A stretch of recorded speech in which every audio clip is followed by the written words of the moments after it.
Pred približno pol leta so na Darsu povedali, da bodo odstranili sistem za sekcijsko merjenje hitrosti na odseku Štajerske avtoceste med predoroma Torjane in Podmilj proti Ljubljani. V času testnega obdobja so na Darsu nabirali potrebne izkušnje z elementi za merjenje hitrosti.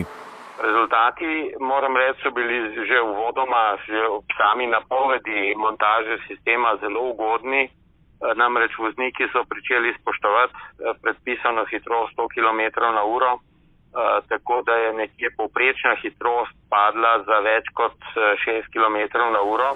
V enačbo pa je treba šteti tudi vsa tovorna vozila, ki načeloma vozijo med 80 in 95 km/h.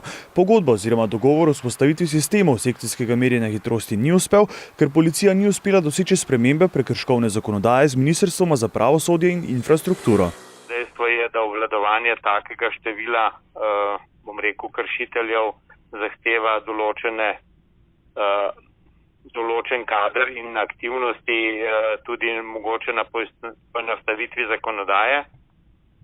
Nažalost, te predlogi strani vlade niso bili sprejeti in zato pač policija ni podpisala dogovora. Jaz verjamem, da se bodo te stvari v prihodnosti uredile. Kljub odstavljenemu razpisu za dobavo, vzpostavitev delovanja in vzdrževanja opreme ter sistemov sekcijskega merjenja hitrosti od projekta pri Darsu ne nameravajo odstopiti.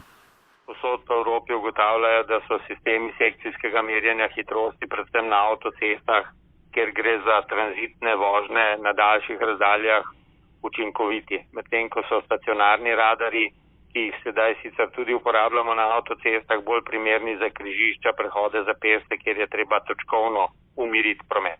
Na štajerskem avtocestnem kraku so se načrtovala 3 sekcijska merjenja, in sicer na odsekih Vransko-Blagovica in Blagovica-Vransko, kasneje pa tudi na širšem območju Celja med priključkoma Dramlje in Arja vas.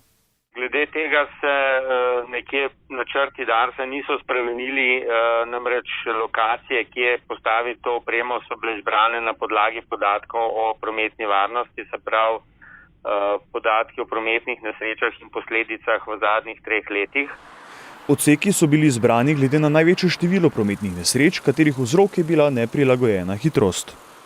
Verjamemo na Darsu v te sisteme, mislim, da tudi policija v zvezi s tem nima nobenih zadržkov in nekako pričakujem, čim bo po volitvah nova vlada sestavljena, da se bodo tudi zakonodaja z aktivnosti povezane s spremembo zakonodaje nadaljevale in bomo lahko tudi ta projekt uspešno nadaljevali.